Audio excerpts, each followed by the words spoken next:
नमस्कार, मी प्रतीक्षा. DNA मराठीमध्ये आपलं स्वागत. शहर विधानसभा मतदारसंघातील वंचित बहुजन आघाडीचे उमेदवार हनीफ जैनुद्दीन शेख यांच्या प्रचारार्थ शहरासह उपनगर भागातून मोटरसायकल रॅली काढण्यात आली.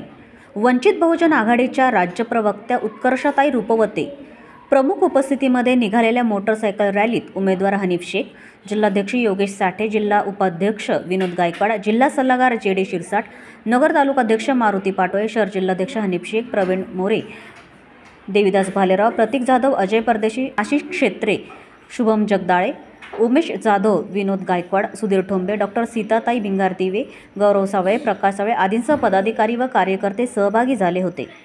उत्कर्षताई रुपवते म्हणाल्या की जनसामान्यांच्या प्रश्नांना बगल देऊन समाजाला वाटण्याची व कापण्याच्या भाषेमुळे समाजात द्वेष पसरवण्याचं काम करत आहे. युवकांचा रोजगार, महिलांची व अल्पसंख्याक समाजाच्या सुरक्षिततेवर बोललं जात नाही.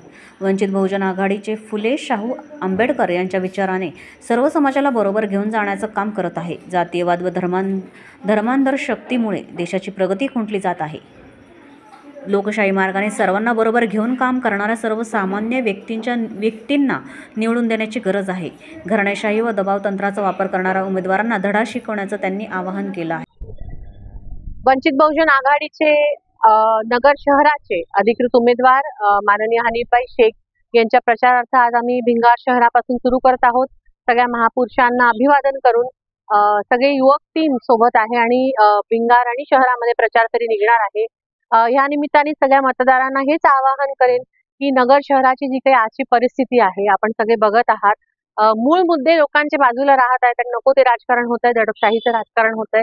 हनीफभाई सारख्या एखाद्या युवा व्यक्तीला आपण जर पाठिंबा दिला, त्यांना जर संधी दिली तर निश्चित नगर शहराचं एक चांगलं स्वरूप ते उभं करू शकतील.